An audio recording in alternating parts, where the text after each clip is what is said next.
Hey guys, this is my old air compressor. It still works fine, but I've decided to upgrade. And for those of you that watched the garden trailer repurpose build video things, that gives you a clue as to what that trailer was for. This is nice decent make, Motive Air, back when it was called Motive Air. And it's about 50 litre tank, I think, and sort of a 3 horsepower motor. And one of the reasons for upgrading is that when you're using certain tools like needle scalers and things like that, they consume sort of something silly like 70 litres a minute. So you don't get long before it, you run out of air and you have to wait for it to charge up again. So I wanted something with a much bigger tank reservoir and also a higher CFM output. This one is going to get a new box thingy because there's just got some loose connections in it that where like threads are stripped down and stuff. So I'm going to put a new one of those on, and then this will go up for sale. And the second reason for getting a new compressor and building a trailer for it is that although this has wheels, it's kind of not really a sort of thing you can move around. Sometimes I have to do work up by the house because that's the only sort of flat piece of ground that we have where we live, because everything else is on a hill because we sort of live halfway up a mountain. So right up by the house there's a little bit of ground that's just about flat, and sometimes I'll do work up there if the garage is full, which it always is. So at the moment I currently run this yellow line. I've got this going around the workshop with various takeoffs, but I've also got an extension that I can plug in like 50 meters or something, and it runs it all the way up the drive to the top near the house. But the problem I'm finding with that as well is that just compounds the problem of making the air tool run out, whether it's losing it through expansion of the hose or just doesn't like the distance that it has to travel. It's not very good. So I wanted something that's mobile and with a lot more power that I could take up by the house when I'm working up there, but also to use around the workshop as well. So I shall take a wander outside and show you what I got. You thought it'd be bigger. This isn't. This is a compressor, but it isn't the one. This is another compressor I brought at the same time. They both come direct from Hyundai Power Equipment, and this little one is just going to go into my other shed where I do. I make handmade wooden boxes and things like that, and I just need it to literally blow off dust, out of parts when I'm manufacturing them. So that's what that one's for. Nice and quiet, nice and small, nice and compact. That will live under the bench.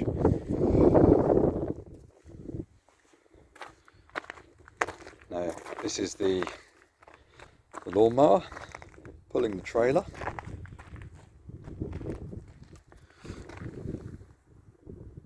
And there is Goliath.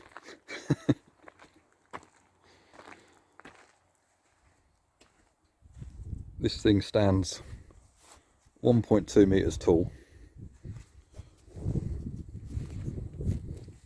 and is 1380 mil long, about 1.4 meters long, and weighs 160 kilos.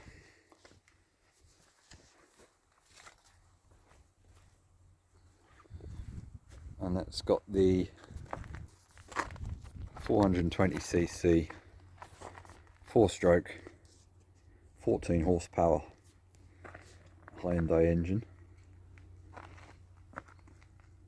with electric start,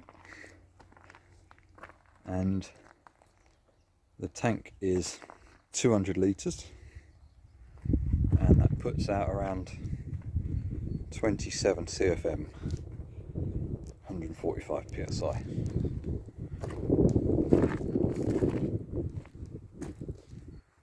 And it even has a torso and a hair on it. So that should run things nicely. Twin outlets, belt driven. Quite a big fuel tank. Presume that's the exhaust. Air filter. Valves in there. Carburetor on the side. I haven't even looked at this yet, so we're doing this together.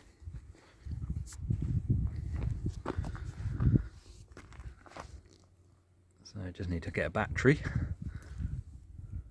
I would say it looks like that needs the little Japanese style battery, or sort of lawn tractor type battery.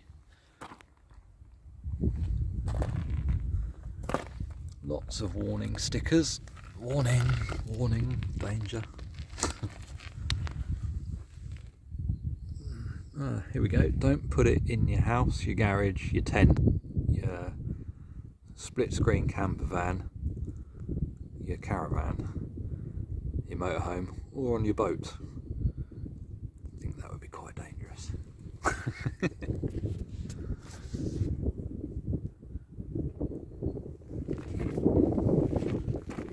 So there's the old trailer. Luckily it did fit, with room to spare. I'm pushing the limit of the weight, but it seems to be okay. There's a lot of strain on that front bolt there, but we'll see how it goes. I've already just sort of trundled up and down our driveway, and I haven't bolted it down, but it's really not going anywhere, so I'm pretty happy with that. So I'm going to get this set up, check it's got oil in it, put fuel in it.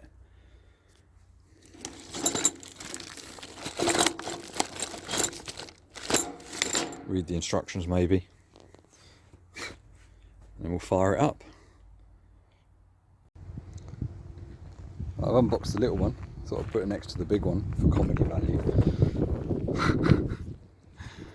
And I've just gone through the big one and done all my pre-flight checks, oil, etc, etc. Made sure there's everything sorted, got fuel in it. I haven't got a battery yet, I need to get one. But I'm just going to hook it up with jump leads to the tractor, and then we'll fire it up.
Well, that'll work lovely.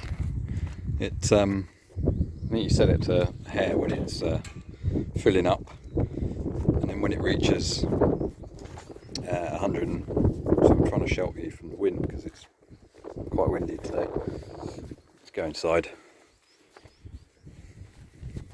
There we go. Yeah, so when it reaches 145 psi, it automatically drops it to tick over and then vents the excess air out the side somewhere. I think it vents it out here somewhere, one of those things. And then as you use air, it will drop to sort of, I think it's 29 psi less than 145, and then it will rev up again and fill up the tank again. So that works a treat. The only flaw in my design with the trailer is bolting it down. Ideally I'd like to bolt it down. That oil there, sorry, that's just where I was filling it up with oil and the wind was blowing and it dribbled over the side and ran down the side of the tank and made a right mess. It's nothing serious. But yeah, bolting it down would be nice, but I'm not quite sure how I'm going to get a drill in there to do that, so I'll think of something. I mean, it doesn't move around at all really. I mean, it is quite stable, but I'll think of something. So yeah, that's a success. That should make doing jobs with the air tools a lot more enjoyable. Alright, that's it guys. I'm going to go and play with this some more. I'll see you on the next one. Bye.